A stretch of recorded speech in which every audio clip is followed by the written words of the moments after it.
Do you ever feel inadequate because you don't know what to say to someone who is hurting? Have you considered that maybe you don't need words? That perhaps there is a different or better way to comfort the afflicted? There once was a man named Job who was suffering extreme pain. His friends came to comfort him, but they did not start with words. Their approach was very different. Let's see if there's something about their example that can encourage us when we are at a loss for words. Thanks for watching this episode of BibleMountain.com. This is the 4th episode in a series on the book of Job called Why Do People Suffer? The book of Job can be divided into 33 sections. You may notice the blocks in this chart are different widths. The width corresponds to how many verses are in each section. Most of the book is a dialogue that took place between Job and his friends, or between Job and Yahweh, about why people suffer. The first 4 sections set the stage for that dialogue.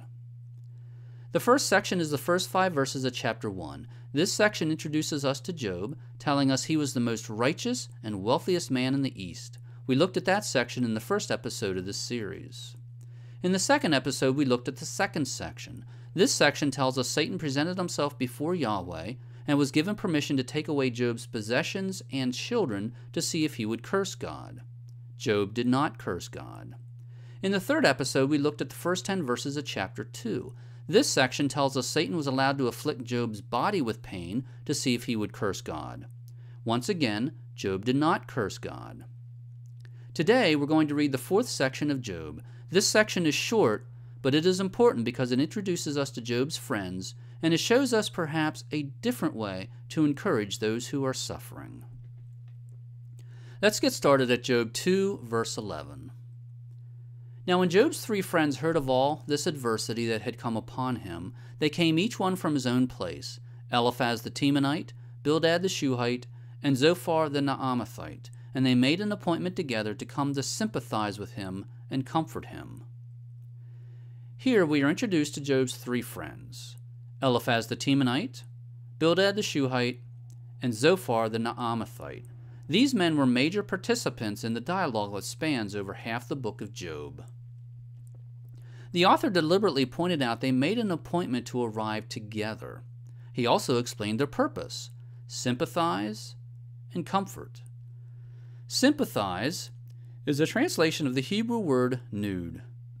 This Hebrew word is translated many different ways. Let's look at some examples. Genesis 4:12. You will be a vagrant and a wanderer on the earth. 1 Kings 14:15. As a reed is shaken in the water. Psalm 11:1. Flee as a bird to your mountain. In Proverbs 26:2. Like a sparrow in its flitting. So we have wanderer, shaken, flee, and flitting. This word conveys the idea of not having direction or intent.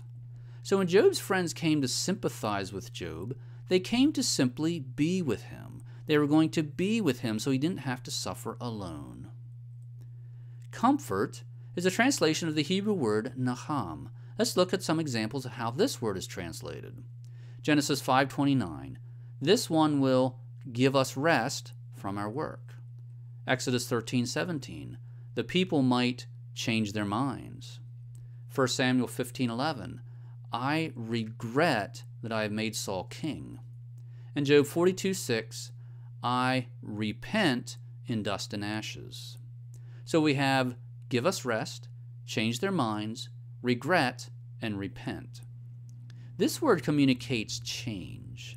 So when Job's friends came to be with Job, they also intended to eventually effect change.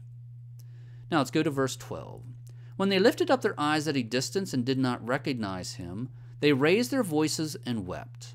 And each of them tore his robe, and they threw dust over their heads toward the sky. Notice the friends did not recognize Job. Did you ever hear of a friend or relative being sick, and then when you saw that person, you didn't recognize him or her because the illness dramatically changed their looks? That is what happened to Job. This tells us Job was very sick. Notice they raised their voices, wept, tore their robes, and threw dust. These were all expressions of grief. Now let's go to verse 13. Then the three friends sat down on the ground with Job for 7 days and 7 nights with no one speaking a word to him, for they saw that his pain was very great. Notice the word 7. These friends came and sat with Job, but no one spoke for 7 days. That was a long time for everyone to be silent. Notice the word 4. They were silent because they saw his pain was very great. Again, this indicates the extent of Job's suffering. Now let's go to chapter 3, verse 1. Afterward, Job opened his mouth and cursed the day of his birth. Notice the word cursed. In our society, we associate cursing with using bad words. In other words, a curse is an insult. In Bible times, cursing meant invoking harm or punishment on someone or something. In other words, in Bible times, a curse was an assault. For example, 2 Kings 2, 23-24. Then Elisha went up from there to Bethel, and as he was going up by the way, young lads came out from the city and mocked him and said to him, "Go up, you bald head! Go up, you bald head!" When he looked behind him and saw them, he cursed them in the name of the Lord. Then 2 female bears came out of the woods and tore up 42 lads of their number. In this case, Elijah cursed the lads, and as a result of the curse, 2 bears came out and tore up some of the lads. The curse was more than an insult, it was an assault. Now, back to Job. He was in so much pain, he cursed the day of his birth in an attempt to bring action that would prohibit himself from ever being born. Notice the words major break. This is something that appears in the original Hebrew text but is not included in modern Bible translations. Let me explain why this is important.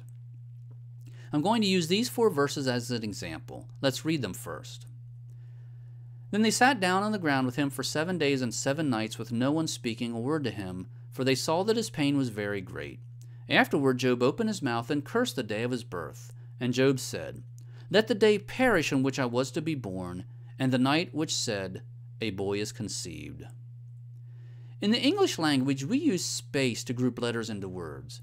Here I highlighted the spaces in the first row. And we use space to separate sentences into paragraphs. In biblical Hebrew, they did not do this. Their writing looked like this. They had no space between words, no punctuation, and no paragraphs. Take a few seconds to try and read this. It is a bit more challenging to read this way. Now, they did have a way of grouping words into sections of thought. They used letters to indicate major breaks and minor breaks. This Hebrew letter indicated a major break, and this one indicated a minor break. I assume they did it this way because writing materials were expensive, and they wanted to put as much information as possible on each piece of writing material. So, if we go back to these verses, notice on the right side of the screen the highlighted letter. There is a major break at this point. In English, it looks like this. Here is the major break. The reason I point this out is because we usually think the break is here. This is the start of chapter 3, and here the translators put a symbol indicating the start of a new paragraph.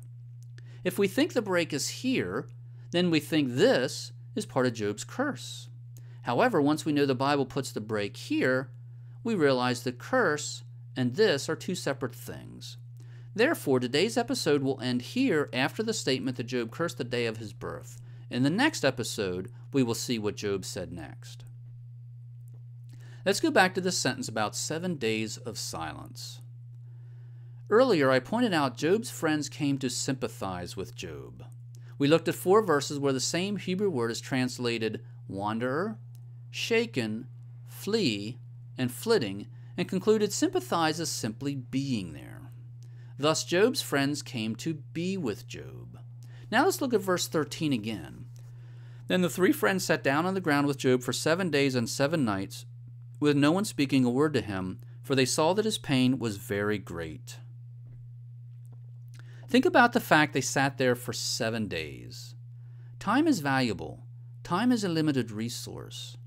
The fact they were willing to invest 7 days just being there demonstrates patience. When Job's friends went to comfort Job, they were patient. They did not expect to make Job better. They did not expect to make Job feel better in half an hour. They knew it would take time. What about us? If one of our friends or relatives is suffering, would we have the patience to stop everything else for 7 days and just be there with them? Here's something else to consider. 1 Corinthians 13:4. Love is patient. Do we love our friends and relatives enough to be patient when they are suffering? Do we love them enough to spend 7 days? When we want to comfort the afflicted, instead of agonizing over whether or not we have the right words, perhaps we should agonize over whether or not we have enough patience and love.